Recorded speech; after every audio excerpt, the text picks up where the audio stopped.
కనబట్లేదా? నేను మీకు పంపిస్తాను. నేను ఈ ఫోటో, ఇది హెలీప్యాడ్ దగ్గర మనుషులు ఉండే పరిస్థితి, చాపర్ దగ్గర. ఒకసారి ఆలోచన చేసుకోవాలి. ఇవన్నీ డాట్స్ అన్ని కనెక్ట్ చేస్తే కంపల్సరీ చాపర్ లో వన్ సైడ్ రావడానికి సిద్ధపడే వచ్చాడు ఆయన. మేము అందుకేనండి 1100 మందిని పెట్టాము.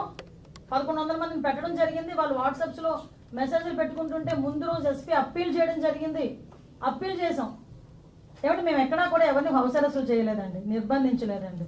వాళ్ళు స్వచ్ఛందంగా వస్తారా లేదా తర్వాత విషయం పక్కన పెడితే, వాళ్ళు పూలప్ చేసుకున్నా కూడా కొంచెం జాగ్రత్తగా మెయింటైన్ చేయండి. అక్కడ వచ్చేది మీ నాయకుడు, రేపు పొద్దున ఏదైనా శాంతి భద్రతకు విఘాతం కలిగించవచ్చు అని చాలా క్లియర్ గా ఎస్పీ గారు అప్పీల్ పెట్టారు. ముందు రోజు మీడియాలో మాట్లాడారు, ఆ నాయకులు పిలిపించి మాట్లాడారు. అక్కడ బ్యారికేడ్స్ కూడా బాలేవని చెప్పింది ఆవిడ. 14 minutes అండి. క్లియర్. నాకు ఒక్కటే, అన్ని పక్కన పెట్టండి, టైమింగ్ అవని కాదు. విఐపీని తీసుకెళ్ళడానికి పనికిరాని చాపరు పైలట్ ఎలా తీసుకెళ్ళిపోయి అక్కడ ల్యాండ్ చేశాడు? ఒకసారి ఆలోచించండి. దీని మీద కూడా సమగ్రంగా దర్యాప్తు చేస్తున్నాం.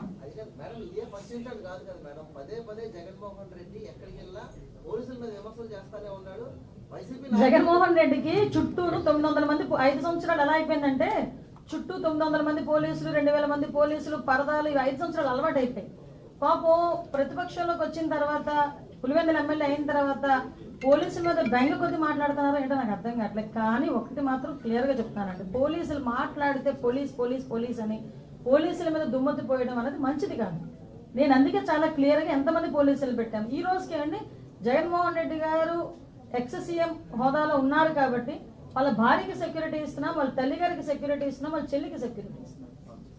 మేము ప్రతిపక్షంలో ఉండేటప్పుడు బ్రాహ్మణి గారికి సెక్యూరిటీ తీసేశారు, లోకేష్ గారికి సెక్యూరిటీ తీసేశారు, చంద్రబాబు నాయుడు గారికి సెక్యూరిటీ తగ్గించేయమని చెప్పి తగ్గించేస్తే మేము మళ్ళీ సెంట్రల్ గవర్నమెంట్ లో మళ్ళీ విషయం చెప్పి ఆయనకి మళ్ళీ ఆయన సెక్యూరిటీ పెంచుకోవాల్సిన అవసరం వచ్చింది.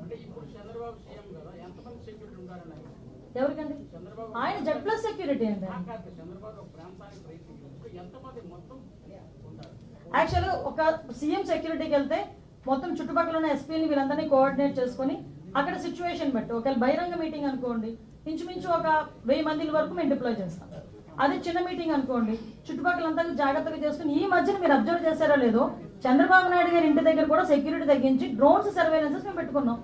అదేవిధంగా ఇక్కడ కూడా ఎక్కడైనా డ్రోన్స్ సర్వేలెన్సెస్ పెట్టుకుంటున్నాం, సీసీ కెమెరా సర్వేలెన్సెస్ పెట్టుకుంటున్నాం. అంటే ఫిజికల్ గా పోలీస్ చేసే బదులు ఇన్విజిబుల్ పోలీసింగ్ కూడా మేము దృష్టి పెట్టి చేస్తున్నాం. పెంచలేదండి, దయచేసి మీరు అదే నేను ఇందాక కూడా చాలా క్లియర్ గా చెప్పాము. మీరు దయచేసి మీరు అర్థం చేసుకోవాలి, అక్కడున్న సెన్సిటివిటీ బట్టి, అక్కడున్న పరిస్థితులను బట్టి, అక్కడ కంపల్సరీ మాకు వచ్చిన ఇందాక మీరు అడిగారు ఇంటెలిజెన్స్ రిపోర్ట్ ఉందా లేదా అని అడిగారు. మాకున్న రిపోర్ట్ను బట్టి ఎక్కువ మందిని కొంచెం మొబిలైజ్ చేస్తున్నారు, డబ్బులు ఇచ్చి తీసుకొస్తున్నారు కాబట్టి అక్కడ ఏదైనా గలాటా సృష్టించడానికి రెడీ అవుతారు. ఎందుకంటే మాకు పూర్వ అనుభవం ఉందబ్బా.